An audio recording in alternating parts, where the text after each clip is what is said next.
Hello all. Hello all, welcome to success journey. आज हम लोग डिस्कस करने वाले हैं यूकेपीएससी एई का पेपर 5। तो चलिए डिस्कस करते हैं एक एक क्वेश्चन को। पहला क्वेश्चन है, following data were noted from an irrigation field. Data क्या क्या है? फील्ड कैपेसिटी गिवन है 20%, permanent wilting point 10%, permissible depletion दिया हुआ है 50% और डेंसिटी दिया हुआ है सॉइल का 15 किलोमीटर पर मीटर क्यूब, इफेक्टिव रेनफॉल है 50 mm। अब पूछ रहा है कि net irrigation requirement for the crop having 1 metre root zone depth. हमें यहाँ पे क्या करना है? सिंपली जो फॉर्मूला है फॉर्मूले को अप्लाई करना है। उससे पहले हमें इसमें चेंज क्या करना है वो देख लेते हैं एक बार। देखिए, रूट जोन डेप्थ के लिए फॉर्मूला हमें पता है, gamma D into D divide by gamma W into field moisture content minus optimum moisture content. ठीक है, ये फॉर्मूला है। तो पहले हमें ये ऑप्टिमम मॉइस्चर कंटेंट फाइंड करना है। ऑप्टिमम मॉइस्चर कंटेंट हम कैसे फाइंड करेंगे? तो सबसे पहले तो हमें देखना है कि अवेलेबल मॉइस्चर कितना है। तो अवेलेबल मॉइस्चर कितना है? Field capacity minus permanent wilting point. तो फील्ड कैपेसिटी 20% है, परमानेंट विल्टिंग पॉइंट है 10%। तो ये हो जाएगा 10% है अवेलेबल मॉइस्चर। उसमें से रीडली अवेलेबल कितना है? रीडली अवेलेबल, तो रीडली अवेलेबल 50% यहाँ पे गिवन है। Permissible depletion of soil moisture कितना गिवन है? 50%। मतलब 10% का भी ये 5% सिर्फ डिप्लीट होके बचेगा। अब यहां से हमें ऑप्टिमम निकालना है। ऑप्टिमम मॉइस्चर कंटेंट कैसा क्या हो जाएगा? तो फील्ड कैपेसिटी 20% में से माइनस कर देंगे तो क्या बच जाएगा? 15%। तो ऑप्टिमम मॉइस्चर कंटेंट कितना हुआ? 15%। अब हम सिंपली इस फॉर्मूले में हम इंसर्ट कर सकते हैं। बस सारे इक्वेशन सारे वैल्यूज को इंसर्ट कर दीजिए। गामा डी कितना दिया हुआ है? 15। तो 15 डिवाइड बाई 10। अगर हम वाटर की बात करें तो 10 है, क्योंकि यहाँ पे कुछ दिया नहीं हुआ है। 10 kilonewton per metre cube. Depth of root zone कितना दिया हुआ है? 1। तो डेप्थ ऑफ रूट जोन यहाँ पे 1 इनटू फील्ड कैपेसिटी कितना है? 20% है, तो 0.20 माइनस ऑप्टिमम मॉइस्चर कंटेंट कितना आया था? 15%, तो 0.15। जब इसको हम सॉल्यूशन करेंगे इसका तो 0.075 मीटर में आएगा। ठीक है, और हमें आंसर किस में चाहिए? एमएम में। तो 1000 से मल्टीप्लाई कर देंगे तो ये आ जाएगा 75 mm। नेक्स्ट क्वेश्चन देखते हैं। Sorry, 1 minute. 75 mm क्या आया? ये वाटर की डेप्थ। अब इसमें एक चीज और दिया हुआ है, इफेक्टिव रेनफॉल। इफेक्टिव रेनफॉल भी गिवन है। तो इफेक्टिव रेनफॉल को क्या करेंगे? नेट इरिगेशन पूछा है, मतलब नेट की जरूरत है। तो नेट के लिए क्या करना है? टोटल डेप्थ में से इफेक्टिव रेनफॉल को माइनस कर देना। तो 75 माइनस 50 करेंगे तो क्या आएगा? 25 mm। ठीक है, तो 75 आंसर नहीं होगा, आंसर होगा 25 mm। ठीक है, क्योंकि इफेक्टिव रेनफॉल से माइनस करना है हमें। नेक्स्ट क्वेश्चन देखते हैं। When 8 cubic of water is supplied to a 40-hectare field for 4 hours, then 216 mm water is stored in root zone। अब क्या दिया हुआ है इसमें? डिस्चार्ज गिवन है, एरिया गिवन है, टाइम गिवन है और डेप्थ ऑफ वाटर गिवन है। अब कह रहा है एफिशिएंसी ऑफ अप्लाइड वाटर। तो एफिशिएंसी से एक क्वेश्चन आपको जनरली जरूर देखने को मिलता है। इफिशियंसी का क्वेश्चन जरूर आता है। देखिए यहाँ पे ये है इफिशियंसी। तो इफिशियंसी ऑफ क्या पूछा है इसमें? Efficiency of water application. तो वाटर एप्लीकेशन की इफिशियंसी क्या होती है? It is the ratio of quantity of water stored in the root zone of the crops to the quantity of water actually delivered. तो स्टोर्ड कितना हुआ है root zone में? तो 216 mm। ठीक है, 216 mm डिवाइड बाई कितना वाटर हमने अप्लाई किया था डेप्थ के फॉर्म में। तो अब यहाँ पे ये एरिया डिस्चार्ज है, इसको हमें डेप्थ के फॉर्म में कन्वर्ट करना है। तो ये मीटर क्यूब और सेकेंड है। तो यहाँ पे हमें इसको किस में कन्वर्ट करना है? मतलब इस मीटर क्यूब से मीटर में लाना है और उसके बाद एमएम में लाना है और सेकेंड को हटाना है। तो क्या करना पड़ेगा? एरिया से हम पहले इसको क्या करेंगे? मल्टीप्लाई कर देंगे और टाइम से मल्टीप्लाई करके एरिया से डिवाइड कर देंगे। ठीक है, तो चलिए करते हैं। 4 इंटू 8 इंटू 3600। तो ये यहाँ आ जाएगा मीटर 15200 मीटर स्क्वायर, इतना एरिया। ठीक है, अब यहाँ पे डेप्थ फाइंड करना है तो इसको हमें डिवाइड करना होगा कितने से? एरिया से। तो एरिया से डिवाइड करेंगे 40 और इसको हमें मीटर में चेंज करना है तो 40 और 4 टाइम्स 0। ठीक है, 4 टाइम्स 0। जब इसको आप कट करोगे और मल्टीप्लाई बाय यहाँ पे 100 करना है, और सॉरी मल्टीप्लाई बाय यहाँ पे 1000 करना है, क्योंकि मीटर से हमें mm में जाना है, तो 1000, तो ये आ जाएगा 288 mm। ठीक है, अब इसको हम डिवाइड कर देंगे, 216 डिवाइड बाई 288 mm, यहाँ पे इफिशियंसी मिल जाएगी, इफिशियंसी आएगी इसकी 75%। ठीक है, नेक्स्ट क्वेश्चन है, a river training work is generally required when, कब? एग्रेडिंग क्या होता है? Silting type, degrading means scoring type, और मेंडरिंग जब रिवर ऐसा शेप लेने लगे, और यहीं पे हमें रिवर को ट्रेन करने की जरूरत पड़ती है, तो this is meandering type. Next question देखते हैं, optimum depth of kor watering for sugarcane. अब देखिए इसमें तीन चीज का कोर वाटर का डेप्थ याद रखिए, वीट का, शुगर केन का और राइस का। तो वीट का कितना है, राइस का पहले देखते हैं, राइस का होता है 19 सेंटीमीटर, कोर वाटर की डेप्थ की बात कर रहे हैं हम, राइस का होता है 19 सेंटीमीटर, वीट का होता है 13.5 सेंटीमीटर, और शुगर केन का होता है 16.5। ठीक है, शुगर का होता है 16.5। For the upstream face of an earthen dam the most adverse condition और the stability of the slope, बहुत ही कॉमन क्वेश्चन है, ये होता है सडन ड्रॉ डाउन के कंडीशन में।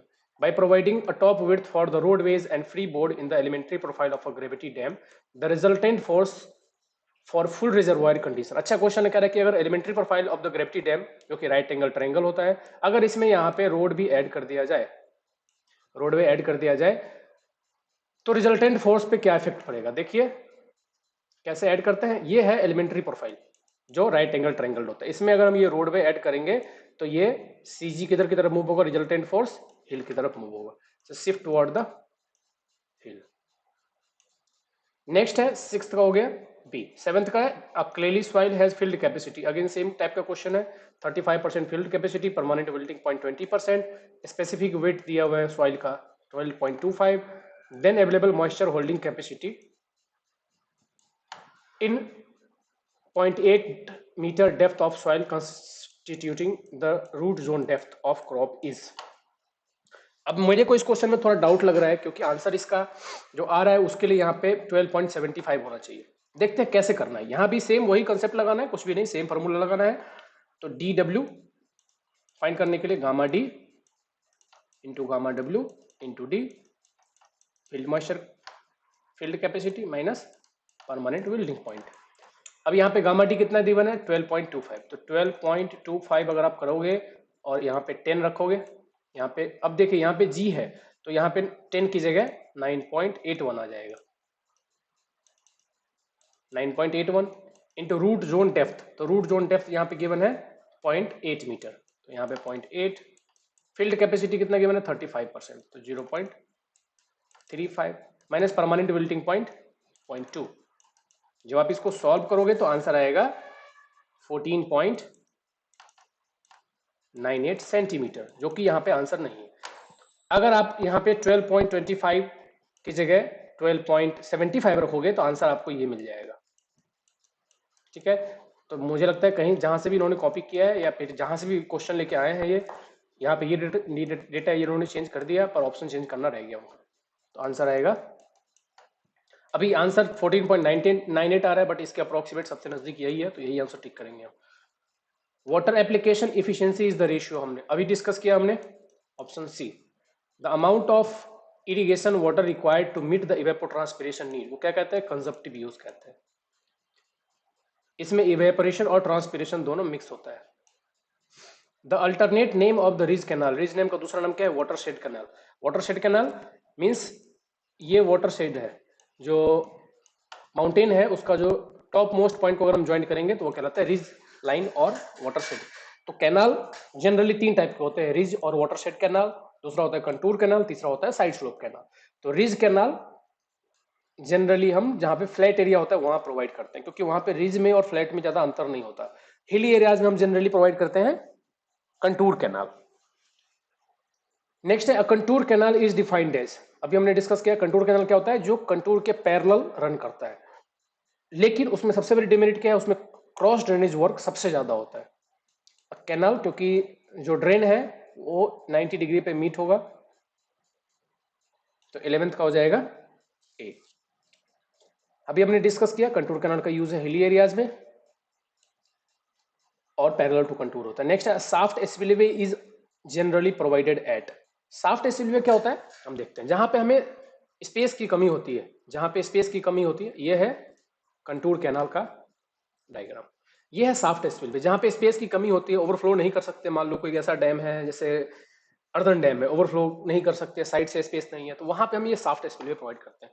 अपर स्ट्रीम साइड में ये डक्ट बनाते हैं, वर्टिकल डक्ट, यहां से पानी इन जाता है और फाउंडेशन के नीचे से होते हुए, अगर अर्दन डैम है तो नीचे से, अगर कंक्रीट का ग्रेविटी डैम है तो बॉडी के अंदर से हम डैम के अंदर से पास कर देते हैं और यहां से हम फिर डाउन स्ट्रीम में डिस्चार्ज कर देते हैं। तो इसे बोलते हैं shaft spillway, generally provided at. तो इसका लोकेशन क्या है, तो लोकेशन इसका है inside the upstream reservoir, upstream reservoirs के अंदर में हम प्रोवाइड करते हैं। Which of the following is the part of river training system. River train करने के लिए ग्रोनेस का यूज करते हैं। ग्रोनेस कैसा होता है, ऐसा, ये रिफ्लेक्टिंग होता है, डिफ्लेक्टिंग होता है। तो रिवर ट्रेन में क्या होता है, मान लो यहाँ पे जब ये इसकी विड्थ ना बढ़े, इसके लिए हम ये करते हैं, तो ये क्या करता है, फ्लो को डिफ्लेक्ट कर देता है, डिफ्लेक्टिंग ग्रोनेस होता है। तो ये ग्रोनेस। बाकी metering flume, silt excluder, aqueduct, ये सब क्या है, क्रॉस, ये तो क्रॉस ड्रेनेज वर्क है। सिक्स एक्सक्लूडर क्या है, सिल्ट एक्सक्लूडर है canal head work. Consider the statement related to phreatic line. Phreatic line क्या होता है पहले तो वो देखते हैं। ये आप इसको समझ लोगे तो आसानी से आप इसको सॉल्व कर पाओगे। ये मान लेते हैं ये क्या है, अर्दन डैम है और ये अप स्ट्रीम है, ये डाउन स्ट्रीम है।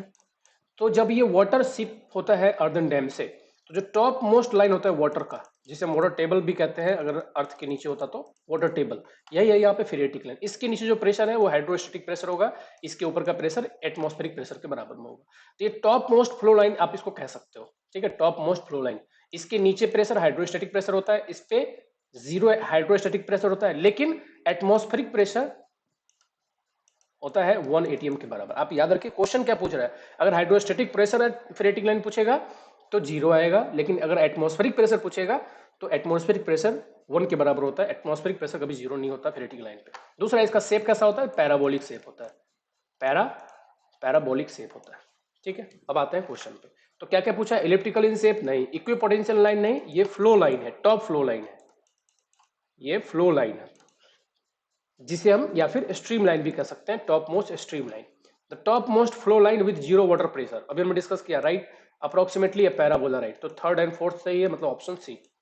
N earthen embankment is founded on a pervious foundation of finite depth. Flow net का यहाँ पे गिवन है, number of flow channel NF 6 है, ND 18 है, हेड ऑफ वाटर लॉस्ट जो H की वैल्यू है 6 मीटर है, कोएफिशिएंट ऑफ प्रोबेबिलिटी गिवन है 4 × 10⁻⁻5 metre per minute. Seep is lost through embankment per metre length. हम जानते हैं कि Q इज इक्वल टू होता है K × H NF upon ND। यहाँ पे हमें सारी वैल्यू इंसर्ट कर देनी है। K की वैल्यू है 4 × 10⁻⁻5, H है कितना, मीटर में ही है, तो याद रखना यहाँ पे मीटर और मिनट में हमारा यूनिट चल रहा है। 6 × NF कितना है, NF है 6 और ND है 18।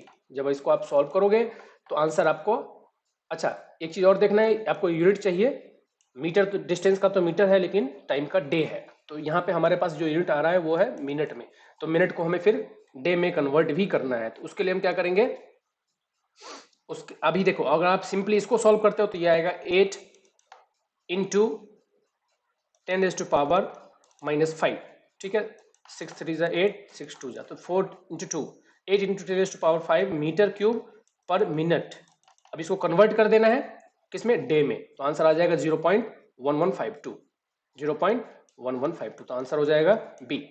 नेक्स्ट है, in a saddle siphon spillway an air vent is provided at the level of full reservoir surface. अब इसका वर्क क्या होता है, मेनली इसका जो सैडल साइफन होता है, इसमें एयर वेंट का काम क्या होता है, एयर वेंट का काम होता है, मैं आपको एक बार डायग्राम दिखाता हूं। ये है रिजर्वायर और ये है सैडल साइफन स्पिलवे। तो ये साइफोनिक एक्शन के थ्रू वाटर डिस्चार्ज करेगा डाउन स्ट्रीम में, तो इसके लिए हम एयर वेंट लगाते हैं। एयर वेंट क्या करता है, जब तक water level normal pool level से नीचे है तब तक एयर वेंट एयर यहाँ पे फ्यूज करेगा, मतलब यहाँ पे एयर आएगा, साइफोनिक एक्शन के थ्रू यहाँ पे एयर रहेगा, तो ये साइफोनिक एक्शन एक्टिवेट नहीं होगा, वाटर को रोक के रखेगा। जैसे ही water level normal pool level से ऊपर आया तो क्या हुआ, एयर जाना बंद हो गया, वाटर लेवल, ये साइफोनिक एक्शन एक्टिवेट हो जाएगा। फिर जब वाटर लेवल इससे नीचे गया तो अगेन क्या हो जाएगा, यहां से जैसे एयर आना शुरू हुआ साइफोनिक एक्शन स्टॉप हो गया। तो ये क्या करता है बेसिकली, साइफोनिक एक्शन को ब्रेक कर रहा है, ताकि जब वाटर लेवल नॉर्मल पुल लेवल से नीचे जाए तो साइफोनिक एक्शन रुक जाए, वाटर जो डिस्चार्ज हो रहा था डाउन स्ट्रीम साइड में वो रुक जाए। Seepage through foundation of an earthen dam is controlled by, earthen dam में सीपेज जो कैसे कंट्रोल किया जाता है, इम्परवियस का कट ऑफ डाल के।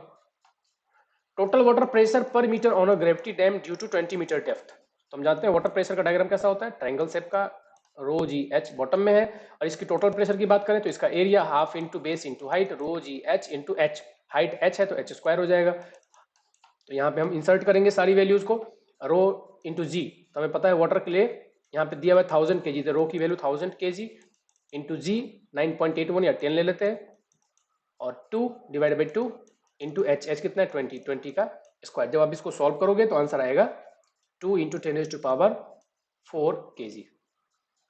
The most correct statement related to drip irrigation. Drip irrigation क्या होता है, ड्रिप इरिगेशन का मैं आपको एक डायग्राम दिखाता हूँ, ये है ड्रिप इरिगेशन। ड्रिप इरिगेशन में क्या करते हैं हम, वाटर एप्लीकेशन एफिशिएंसी को बढ़ाने के लिए सॉइल के अंदर ही हम क्या करते हैं, पाइप को ड्रेन को पूरा असेंबल कर देते हैं और वहां से डायरेक्टली रूट जोन में पानी जाता है। तो इससे क्या होता है, इवेपोरेशन लॉस, ट्रांसपिरेशन लॉस कम से कम होता है, मिनिमम, इसीलिए इसकी एप्लीकेशन एफिशिएंसी सबसे ज्यादा होती है। तो क्या आएगा 19 का, तो 19 का आएगा has high water application efficiency. Next है the spacing of the drain to relieve the water logged land is directly proportional to, water logged के लिए क्या फॉर्मूला होता है, स्पेसिंग के लिए 4K, तो K के साथ क्या रिलेशन है, डायरेक्टली प्रोपोर्शनल है, Q के साथ इनवर्सली प्रोपोर्शनल है, और B क्या है, B is the maximum height of the drained water table above the impervious. B क्या है यहाँ पे, B ये है वाटर टेबल की हाइट से बॉटम की हाइट, इम्परवियस स्ट्राटा की हाइट, और A क्या है, depth of impervious strata below the drain, मतलब इम्परवियस स्ट्राटा और ड्रेन के नीचे की हाइट है A, और A माइनस बी क्या रिप्रेजेंट कर रहा है यहाँ पे, इन दोनों के बीच का गैप। तो देखो ये तो depth of drain below the ground surface, depth of drain below the ground surface, मतलब यहां से यहां की बात कर रहे थे, इस डेप्थ का कोई कोरिलेशन नहीं है। Depth of impervious strata from the drain, मतलब ये A की बात कर रहा है, ये A की बात कर रहा है। Depth of drain below water level, depth of drain below water level, मतलब B माइनस A की बात कर रहा है, तो ये B माइनस A की बात कर रहा है। दूसरा है square root of the coefficient of permeability, हमने अभी देखा था स्क्वायर रूट नहीं है, K के डायरेक्टली प्रोपोर्शनल होता है।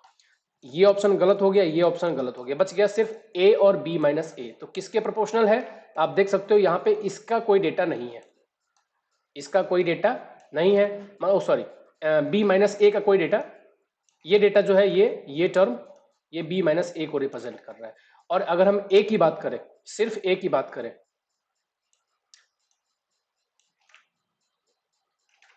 Depth of drain below water level, depth of drain below water level, तो ये B माइनस A की बात करें तो ये B माइनस A के साथ मेरे हिसाब से इसके पैरेलल डायरेक्टली प्रोपोर्शनल होता है, B माइनस A के वैल्यू के बराबर। जितनी ज्यादा ये वैल्यू होगी उतनी ही स्पेसिंग बढ़ती जाएगी, ठीक है।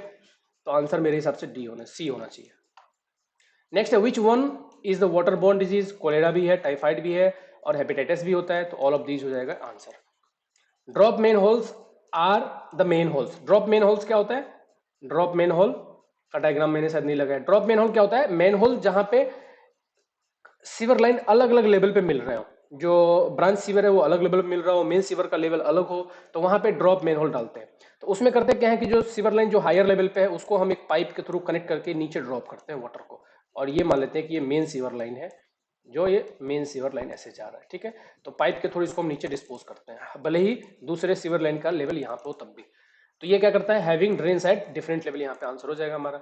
The type used in water closet, WC में कौन सा टाइप यूज करते हैं, तो P टाइप हम यूज करते हैं। आपको डायग्राम में दिखाता हूँ वाटर क्लोजेट का, ये है वाटर क्लोजेट, यहाँ पे वाटर क्लोजेट है, तो यहाँ पे हम टाइप यूज करते हैं P टाइप, ठीक है, ये हो गया P टाइप। नेक्स्ट है permissible limit of total hardness as CaCO3 calcium carbonate के फॉर्म में in drinking water as per IS 10500/2012। तो टोटल हार्डनेस का लिमिट देखते हैं, टोटल हार्डनेस का लिमिट देखिए ये रहा, टोटल हार्डनेस एज CaCO3 कितना है 200, परमिसिबल वैल्यू है, एंड कॉज फॉर रिजेक्शन है कितना 600। तो यहाँ पे पूछा है परमिसिबल वैल्यू कितना है, तो 200 ppm। Maximum failure of an earthen dam occurs due to, किसके द्वारा, तो हाइड्रोलिक फेलियर के द्वारा। तो हाइड्रोलिक फेलियर का इसमें ऑप्शन कौन सा है, हाइड्रोलिक फेलियर की बात करेंगे तो ओवर टॉपिंग, जिसमें मैक्सिमम आता है हाइड्रोलिक फेलियर में। यहाँ पे इरोजन अप स्ट्रीम फेस पे नहीं, टॉप इरोजन होता, तो ये ऑप्शन सही होता, टॉप इरोजन। नेक्स्ट है in ordinary residential building the dam proofing course. Dam proofing course का काम क्या है कि जो ग्राउंड लेवल से वाटर है उसको ऊपर शिफ्ट नहीं होने देगा। ये कहाँ पे प्रोवाइड करते हैं हम? प्लिंथ लेवल पे। In sanitary plumbing of a building a two way pipe system signifies. Two way pipe system सबसे इफिशियंट माना जाता है। यह है टू वे पाइप सिस्टम का डायग्राम। इसमें हम सेपरेट टू पाइप लगाते हैं। पहला पाइप का काम होता है किचन से बाथरूम से जो पानी आ रहा है उसको रखेगा, उसको हम कहते हैं सलेज, सलेज कहते हैं, ठीक है। और दूसरा होता है सॉइल पाइप जो कि टॉयलेट से वाटर लेके आता है। दोनों के लिए अलग अलग सेपरेट पाइप होता है और दोनों के लिए सेपरेटली वेंट भी अलग होता है। वेंट पाइप भी दोनों के लिए अलग अलग होता है सेपरेटली। तो यही पूछा यहाँ पे जो टू वे पाइप सिस्टम है उसमें क्या होता है, तो separate soil pipe and waste pipe and each has its own vent pipe. 27 का हो जाएगा D. Water distribution system are designed with reference to. Water distribution system जो है उसको हम किस वाटर के लिए हम डिजाइन करते हैं, तो इसको हम डिजाइन करते हैं maximum daily demand and fire demand whichever is higher, ऐसा करके होता है। दोनों का प्लस भी है और कॉन्सिडेंट ड्राफ्ट में से तीनों में से जो भी ज्यादा है उसके लिए हम डिजाइन करते हैं। Refuse term does not include. Refuse का मीन्स क्या होता है कि सॉलिड वेस्ट में सब कुछ, मतलब जो प्यूट्रेसिएबल है वो भी, मतलब बायोडिग्रेडेबल है वो भी, और जो नॉन बायोडिग्रेडेबल है वो भी, वो सब इंक्लूड करते हैं उसमें। सैंड भी हो सकता है, कोई प्लास्टिक वेस्ट भी हो सकता है, गार्बेज भी हो सकता है, या फिर कोई बायोडिग्रेडेबल मैटर भी हो सकता है। इसमें एसेस भी हो सकता है जो कि हम चूल्हे में यूज करते हैं, एस भी हो सकता है। बायोडिग्रेडेबल तो है ही, नॉन बायोडिग्रेडेबल भी है, एसएस भी है। एक्सक्रेटा, ह्यूमन एक्सक्रेटा या कोई भी टाइप का एक्सक्रेटा नहीं होता इसमें, मतलब सॉइल पाइप से कोई भी ड्रेनेज यहाँ पे नहीं आता है, ठीक है। तो कह रहा है कि नॉट इंक्लूड, तो आंसर आएगा A. Which of the solid waste disposal method is most acceptable ecologically. Ecologically सबसे ज्यादा कौन सा है? सैंडफिल, सैनिटरी लैंडफिल। लैंडफिल में क्या करते हैं हम? कचरा को स्टोर करते जाते हैं, उसको फिर ढक देते हैं। इंस्टॉलेशन में क्या करते हैं हम? इसको बर्न करते हैं किलने में जाके। कंपोस्टिंग सबसे बेस्ट बायोलॉजिकल ऑप्शन है हमारे पास ट्रीट करने का। No treatment of sewage is given if dilution factor is. अगर 500 से ज्यादा है तो कोई ट्रीटमेंट की जरूरत नहीं है। अगर 500 से कम है, थोड़ा बहुत कम है, तो प्राइमरी ट्रीटमेंट दे देंगे, चलेगा। लेकिन अगर बहुत ही डाइल्यूशन फैक्टर बहुत ही कम हो जाए, डाइल्यूशन फैक्टर बहुत कम हो जाए, तो उस केस में हमें दोनों ट्रीटमेंट, प्राइमरी सेकेंडरी और जरूरत पड़े तो टर्शरी भी देना पड़ता है treatment. The correct sequence of treatment process given below in water treatment plant. तो सबसे पहले हम स्क्रीनिंग करते हैं, स्क्रीनिंग ऑप्शन नहीं है। सबसे लास्ट में हम क्या करते हैं? क्लोरिनेशन करते हैं, तो क्लोरिनेशन सबसे लास्ट में आएगा। सबसे पहले स्क्रीनिंग करके फिर हम क्या करते हैं? फिल्ट्रेशन, मतलब फिल्ट्रेशन, फिल्ट्रेशन तो ये आएगा पहले नंबर पे यहाँ पे। दूसरे नंबर पे हम क्या करेंगे? सेडिमेंटेशन, फिर सेडिमेंटेशन विद कोएगुलेशन, इस तरह से नंबर आएगा। तो यहाँ पे आएगा पहला है कोएगुलेशन, फिर flocculation, then sedimentation, then filtration, then coagulation. नहीं, रुको 1 मिनट। यस, तो most appropriate answer is C. Minimum dissolve oxygen DO की वैल्यू रिवर में to survive the aquatic life कितना है? 4 ppm के बराबर होता है। Waste stabilization pond can be, तीनों ही हो सकते हैं वेस्ट स्टेबलाइजेशन में। एरोबिक भी हो सकता है, विदाउट ऑक्सीजन भी हो सकता है, और फैक्यूलेटिव भी हो सकता है। Most efficient method of BOD removal, सबसे ज्यादा इफिशियंसी किसकी होती है? मैं आपको सभी का बताता हूं। ऑक्सीडेशन डिच 98% बीओडी रिमूव करता है। ट्रिकलिंग फिल्टर 75% रिमूव करता है बीओडी। ऑक्सीडेशन पॉन्ड 90% रिमूव करता है। और एरेटेड लेगून जो है ये 65 टू 90 रिमूव करता है। तो सबसे ज्यादा किसका है? ऑक्सीडेशन डिच का। Friction factor for a pipe can be found from which of the following diagram, किससे? मोडीज डायग्राम से। The preferred shape of sewer in combined sewer system में एग शेप्ड का, वेरिंग डायमीटर जिसे कहते हैं, ऊपर में डायमीटर कम हो, नीचे डायमीटर ज्यादा हो। Initial design period for sewage treatment plant, sewage treatment plant के लिए सबसे जो इनिशियल डिजाइन पीरियड होता है वो कितना होता है? तो ये होता है 15 to 20 ईयर्स होता है जनरली, बट यहाँ पे कोई ऑप्शन नहीं है हमारे पास 15 to 20 ईयर्स के लिए, इसलिए हम 20 to 25 ईयर्स पे टिक करेंगे। नेक्स्ट है the waste water coming from kitchen, bathroom and wash basin is known as. Kitchen से, बाथरूम से और वॉश बेसिन से जो आता है उसको हम क्या कहते हैं? सलज कहते हैं, ठीक है। और जो टॉयलेट से आता है उसको हम कहते हैं सॉइल पाइप, सॉइल, या फिर और जो पाइप होता है उसको बोलते हैं soil pipe. Self cleaning velocity का डेफिनेशन क्या है? सेल्फ क्लीनिंग की वेलोसिटी का जो प्रॉपर डेफिनेशन वो ये है कि जो पार्टिकल अगर सीवेज के अंदर है, सॉलिड पार्टिकल, वो सस्पेंशन में हो, और पूरे दिन में कम से कम इतनी वेलोसिटी हो कि अगर कोई पार्टिकल सेटल डाउन हो गया तो उसको भी वो कंप्लीटली वॉश कर दे, अदरवाइज क्या हो जाएगा, ब्लॉकेज हो जाएगा। तो आंसर हो जाएगा इसका most appropriate, flow velocity as would be sufficient to flush out in deposited solid matter in the sewer. Next, which of the following type of the valve allow one way direction flow. तो ये कौन करता है, but prevents in reverse direction. तो ये है reflux valve का काम। स्लूइस वाल्व क्या करता है, डिस्चार्ज कंट्रोल करता है। एयर रिलीफ वाल्व क्या होता है, एयर को रिलीज करता है। Which of the following pipe is commonly used to resist corrosion from H2S? तो इसके लिए कौन सा होता है, आप देखिए ये क्वेश्चन कई बार आया हुआ है। एस्बेस्टस सीमेंट पाइप नहीं, ग्लेज्ड वायर नहीं, ग्लेज्ड स्टोन वेयर अगर होता है, ग्लेज्ड स्टोन वेयर, तो वो आंसर होता है, बट वो है नहीं, ऑप्शन हो जाएगा डी, ग्लेज्ड स्टोन वेयर इसका राइट आंसर है। कई बार राइट आंसर भी पूछते हैं, तो राइट आंसर आपको पता होना चाहिए। राइट आंसर है ग्लेज्ड स्टोन वेयर या विट्रीफाइड क्ले या फिर साल्ट ग्लेज्ड स्टोन वेयर, ठीक है, वो सब है ऑप्शन। तो यहाँ पे ऑप्शन नहीं है। If an industrial waste water with flow given है, बीओडी कंसंट्रेशन गिवन है, joints a stream with flow और बीओडी गिवन है दूसरे स्ट्रीम का। कह रहे हैं कि बीओडी कंसंट्रेशन कंबाइन कितना हो जाएगा, तो हमें सिर्फ वही करना है, discharge into BOD, discharge 1 into BOD 1 plus discharge 2 into BOD 2 divide by discharge 1 plus discharge 2। अब इसको सभी वैल्यू को इंसर्ट कर दो। डिस्चार्ज 1 2 है, बीओडी 1 250 है, प्लस डिस्चार्ज 2 कितना है 18 into 10 divide by discharge 1 2 plus 18। इसको आप सॉल्व करोगे तो आंसर आपको मिलेगा 34।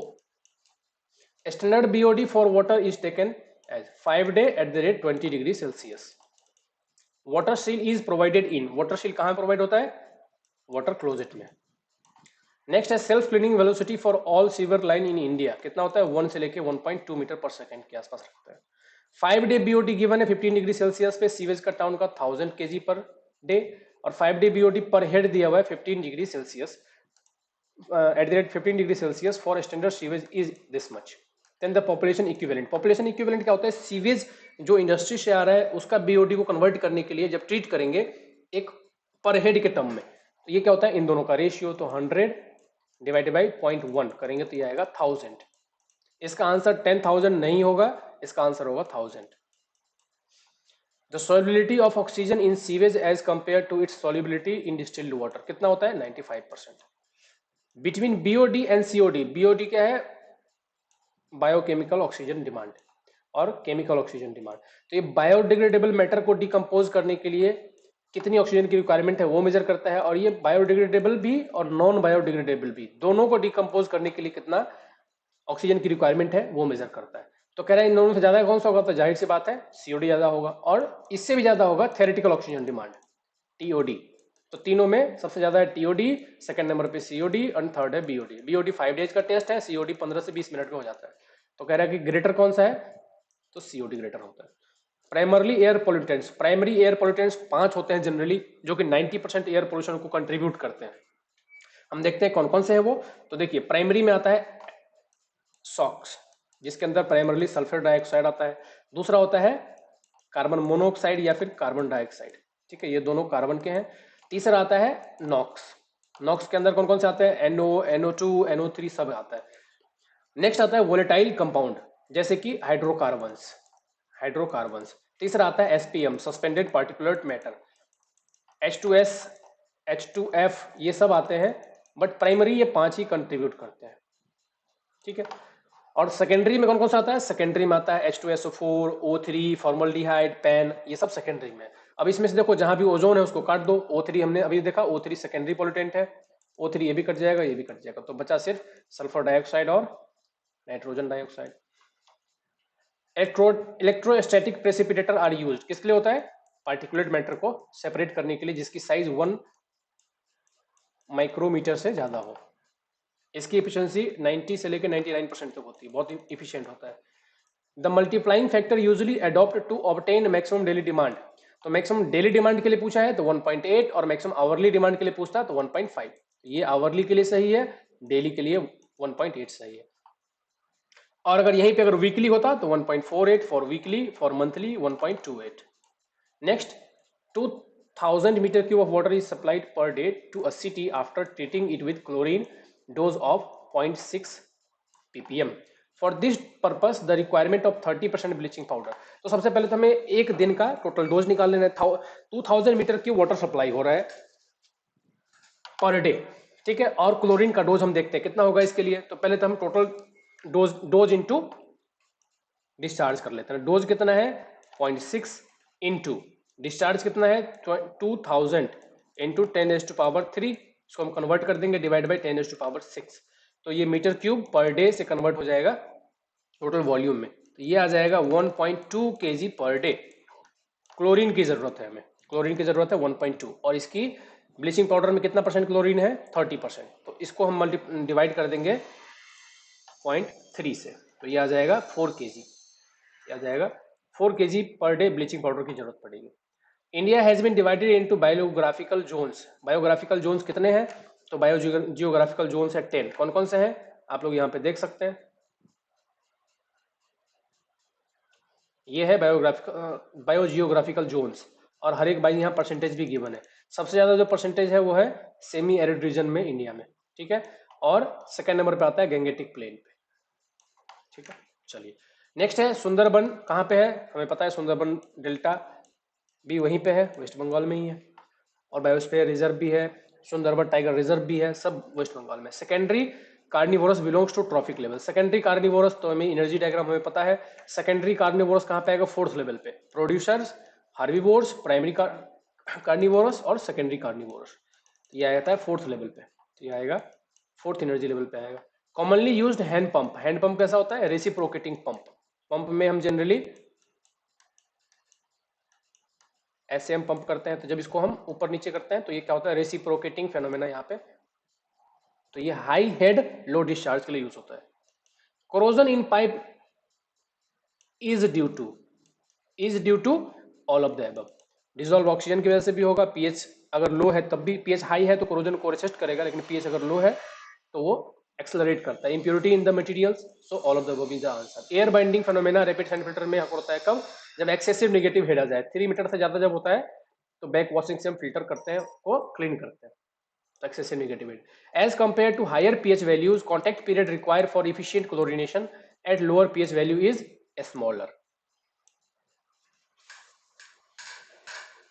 Requirement for efficient chlorination at lower pH value क्या है, लोअर पीएच वैल्यू पर हमें रिक्वायरमेंट स्मॉलर रखना पड़ता है। क्यों, क्योंकि लोअर पीएच वैल्यू पे HOCl ज्यादा फॉर्म होता है, जो कि 80 टाइम्स ज्यादा इफेक्टिव होता है किलिंग में OCl के मुकाबले, ओसियन आयन के मुकाबले।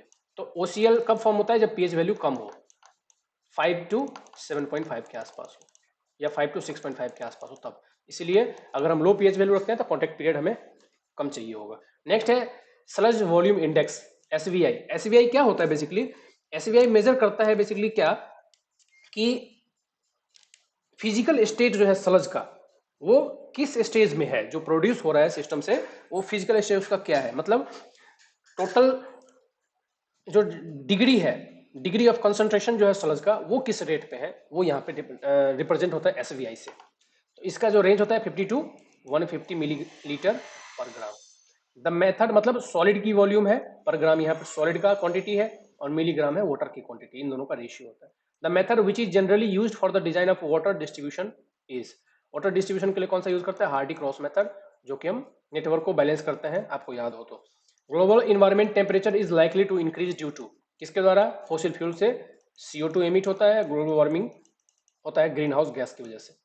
For a grid chamber it is recommended velocity इतना है, रिटेंशन टाइम 2 मिनट का है। द लेंथ ऑफ चैम्बर, तो लेंथ ऑफ चैम्बर क्या होगा, अगेन यहाँ पे क्या करना है आपको, सिंपली दोनों को मल्टीप्लाई कर देना है। तो 0.2 इंटू 2 मिनट, तो यहाँ पे 2 मिनट में है, हमें इसको सेकेंड में कन्वर्ट करना है तो 60 से मल्टीप्लाई कर दो, ठीक है। तो ये हो जाएगा 64 का आ जाएगा D 24।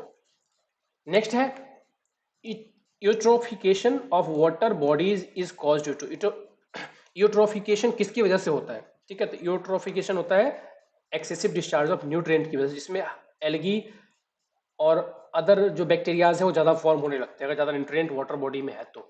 Thermal power plants based on burning of coal, तो कौन कौन से पोल्यूटेंट होते हैं, तो सॉक्स, नॉक्स एंड PM ज्यादा रिलीज होता है, तीनों ही के तीनों। और कार्बन मोनोऑक्साइड भी होता है बट इसकी अमाउंट कम होता है, बट प्रचुर मात्रा में सॉक्स, नॉक्स और particulate matter. Mesosphere is a layer of atmosphere above earth surface at approximately height as, देखिए मीजोस्फेयर सबसे पहले आता है ट्रोपोस्फेयर, फिर आता है स्ट्रेटोस्फेयर, फिर आता है मीजोस्फेयर, फिर आता है thermosphere.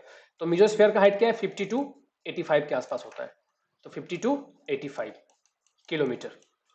A common absorbent use in water and waste water, कौन सा है activated carbon. In a staircase, the height of riser is 15 centimeter. Number of tread is 18. If the stair has 2 flight, the height of stair will be क्या होगा 3 metre होगा। कैसे होगा मैं बताता हूँ, देखिए टोटल ट्रेड दे रखा है यहाँ पे 18, तो पर फ्लाइट कितना हो जाएगा 9, पर फ्लाइट जो नंबर ऑफ ट्रेड हो जाएगा वो 9, और दो मतलब एक ब्रेकिंग है, तो टोटल नंबर कितना हो जाएगा, टॉप और बॉटम को काउंट नहीं करेंगे तो कितना हो जाएगा, अगर हम इसको टोटल फ्लाइट को वैसे काउंट अगर नहीं कर रहे हैं तो एक इंक्रीज करना पड़ेगा, तो 10। अब 10 अगर टोटल नंबर ऑफ ट्रेड है एक फ्लाइट में, तो एक फ्लाइट की हाइट कितनी होगी, अगर राइज की हाइट 15 है तो 10 इंटू 15, तो 150 सेंटीमीटर आ जाएगा वन फ्लाइट की हाइट। तो 2 फ्लाइट का कितना हो जाएगा 300 सेंटीमीटर, मतलब 3 metre. Hardest mineral among the following, तो देखिए इसके लिए हमें क्या करना है, मोस्ट स्केल देखना है। मोस्ट स्केल देखिए, मोस्ट हार्डनेस स्केल जो है वो डायमंड इसमें सबसे हार्डेस्ट है और टॉक सबसे कम है। अब इसमें क्या पूछा है, फेल्सपार, तो फेल्सपार जो होता है जनरली ये आता है 6 पे, 6 पे। फेल्सपार की लोकेशन क्या है, फेल्सपार की लोकेशन है 6, तो फेल्सपार के लिए तो 6 होता है। और गार्नेट कितने पे होता है, तो गार्नेट 6.5 से लेकर 7.5 होता है जनरली, तो बट इसकी 6.5 हम जनरली एज्यूम करते हैं, 6.5 टू 7.5। और क्वार्ट्ज, क्वार्ट्ज का 6 होता है, और एम्फी बोल इसका होता है, एम्फीबोल का होता है 5 to 6। तो ये तो नहीं हो सकता, ये भी नहीं हो सकता, अब बात है इन दोनों में। तो मैं क्वार्ट्ज के साथ जाना चाहूंगा क्योंकि ये इसकी एक फिक्स वैल्यू है, इसकी एक रेंज वाली वैल्यू है, 6.5 भी हो सकता है। हाँ, कई लोग गार्नेट लगा के आए वो भी सही हो सकता है, डिपेंड करता है कि आंसर की में क्या आता है, ठीक है। Excess of silica content in clay for making brick makes, excess of silica क्या करता है, makes brittle on burning. Excess of alumina क्या करता है, warp on drying, warp on drying होता है एक्सेस ऑफ एल्यूमिना की वजह से। मेल्ट ऑन बर्निंग किसकी वजह से, एक्सेस ऑफ मैग्नीशिया की वजह से। Main content of wall putty, wall putty का क्या होता है, वॉल पुट्टी के बारे में हम सभी लोग जानते हैं क्या होता है, चाक और linseed oil, raw linseed oil plus white chalk. तो व्हाइट चाक कहां से बनता है, कैल्शियम कार्बोनेट से, CaCO3 से। Crust pottery can be used in the manufacture of terracotta, कितना परसेंट ऐड करते हैं 20%, टेराकोटा में 20% होता है क्रस्ट पॉटरी। और क्ले कितना होता है 50 to 60%। नेक्स्ट देखते हैं number of bricks in 1 metre cube 500। Fireproof paint, fireproof paint का दूसरा नाम क्या है, एस्बेस्टस पेंट नाम है। तो इसके मेन कॉन्स्टिट्यूएंट क्या होता है, asbestos fibre. To produce high alumina cement following are fixed together, तो हाई एल्यूमिना सीमेंट किस किस से मिलकर बनता है, 40% bauxite, 40% limestone plus 15% iron oxide Fe2O3, ठीक है। The compressive strength of concrete is higher than tensile strength by approximately, कितना 10 टाइम्स, 10 to 15 टाइम्स होता है, but 10 times is the option here. 10% of the cost of work is given to a contractor as mobilisation advance, किस लिए होता है, जब एक बार document finalise हो गया कि कॉन्ट्रैक्ट इसी को मिला है तो 10% अमाउंट मिलता है ताकि वो अपना काम शुरू कर सके, उसमें जो कॉस्ट आने वाला है उसको यूज कर सके। The moisture content in well season timber कितना है 10 to 12%। Most common use retarder, retarder most commonly accelerator पूछता तो कैल्शियम क्लोराइड होता है, एक्सलेटर अगर पूछता तो कैल्शियम क्लोराइड CaCl2, और अगर रिटार्डर पूछा है तो जिप्सम आएगा। 3 to 4% हम ऐड करते हैं सीमेंट में, तो आंसर हो जाएगा ए, 80 का ए। नेक्स्ट है frog of the brick in brick masonry kept at top face, क्या काम होता है, टू फॉर्म अ की ज्वाइंट, टू फॉर्म अ की ज्वाइंट, ठीक है, की ज्वाइंट फॉर्म करने के लिए। नेक्स्ट है ultimate strength of cement C2S के द्वारा, या फिर पूछे कि लॉन्ग टर्म स्ट्रेंथ कौन देता है 1 ईयर के बाद, तो तब भी C2S ही आंसर होगा, तो बी हो जाएगा।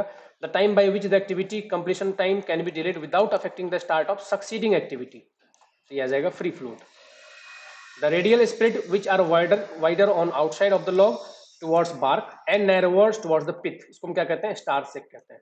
As compare to ordinary Portland cement high alumina cement, यह आंसर गलत है क्योंकि जो हाई एल्यूमिना सीमेंट का कोड है वो क्या कहता है, हमने एक बार देख लेते हैं। हाई एल्यूमिना सीमेंट का कोड है IS 6452/1989, और ये क्या कहता है कि इनिशियल सेटिंग टाइम भी इसका भी 30 मिनट से कम नहीं होना चाहिए और फाइनल सेटिंग टाइम भी इसका 10 आवर से ज्यादा नहीं होना चाहिए, ठीक है, जो कि OPC का भी सेम ही है। ठीक है, ओपीसी का भी सेम ही होता है। तो इसमें से मेरे हिसाब से कोई भी ऑप्शन नहीं है, क्योंकि इसमें सब में कंपेयर किया है हायर और ग्रेटर, तो कोई भी ऑप्शन मेरे हिसाब से सही नहीं है। Type of the pointing in V shaped projection outside the wall surface is called. तो वी शेप्ड का प्रोजेक्शन आउटसाइड, याद रखिए अगर इनसाइड होता तो वी पॉइंटिंग होता, आउटसाइड है तो वेदर पॉइंटिंग आएगा। मैं आपको एग्जांपल दिखाता हूँ फिगर, देखिए यह है फर्स्ट पॉइंटिंग का एग्जांपल। फर्स्ट पॉइंटिंग में हम ऐसे रेक्टेंगल शेप का रखते हैं, रिसेस्ड पॉइंटिंग को हम इसमें हम थोड़ा इंटीरियर में रखते हैं, रब्ड पॉइंटिंग में हम ये ग्रुप बनाते हैं इंटीरियर की तरफ, अंदर की तरफ, बेडेड पॉइंटिंग में हम ये ग्रुप ऊपर की तरफ बनाते हैं, सर्कुलर प्रोजेक्शन। स्ट्रक पॉइंटिंग में हम ये ट्रायंगुलर पोर्शन में बनाते हैं, ट्रक पॉइंटिंग में हम ऐसे की तरह बाहर निकालते हैं प्रोजेक्शन। वी पॉइंटिंग में वी इनसाइड होता है और वेदर्ड पॉइंटिंग में वी आउटसाइड होता है। ठीक है, तो यहां पूछा है प्रोजेक्शन आउटसाइड, तो ये आएगा वेदर्ड पॉइंटिंग। नेक्स्ट है in an air conditioned building a door has to serve both purpose, opening और क्लोजिंग। तो मोस्ट सुटेबल डोर कौन सा है? Revolving door. Which of the following is incorrect statement regarding project flow. कौन सा statement गलत है? दूसरा। देखिए एक्टिविटी को हम ऐसे डिनोट करते हैं एरो से, एक्टिविटी को एरो से डिनोट होता है। टेल जो होता है, टेल स्टार्ट डिनोट करता है और हेड का डिनोट करता है and. Size of the arrow, arrow का साइज से यहाँ पे कोई लेना देना नहीं है। टाइम एक्सपेक्टेड, टाइम एक्सपेक्टेड यहाँ पे लिखा होता है टाइम, ठीक है, तो ये स्टेटमेंट गलत है। एरो के साइज से कोई लेना देना नहीं है। Scheduling method followed for prioritisation for the job in a project is known as. तो इसको हम क्या कहते हैं? इसको हम कहते हैं critical ratio method. Critical ratio क्या होता है? दो चीज का रेशियो है, किस किस चीज का? डिमांड टाइम और सप्लाई टाइम का रेशियो। नेक्स्ट है the estimate of expected time of completion of an activity. तो ये पर्ट में हम क्या यूज करते हैं? पेसिमेटिक टाइम प्लस ऑप्टिमिस्टिक टाइम को हम वेटेज 1 रखते हैं और मोस्ट प्रोबेबल टाइम का वेटेज 4 रखते हैं, डिवाइड बाय 6 करते हैं, तो इससे हमें मिलता है एक्सपेक्टेड टाइम, टीई। ठीक है, तो आंसर हो जाएगा डी। ये था फर्स्ट पार्ट। नेक्स्ट पार्ट में हम लोग डिस्कस करेंगे next 90 question. So thank you all, आप लोग प्लीज चैनल को सब्सक्राइब करो। नेक्स्ट पार्ट में हम लोग डिस्कस करेंगे 91 to 180 question. Thank you all, thanks for the watching. Video अच्छा लगा हो तो लाइक कीजिए, कमेंट कीजिए नीचे और चैनल को सब्सक्राइब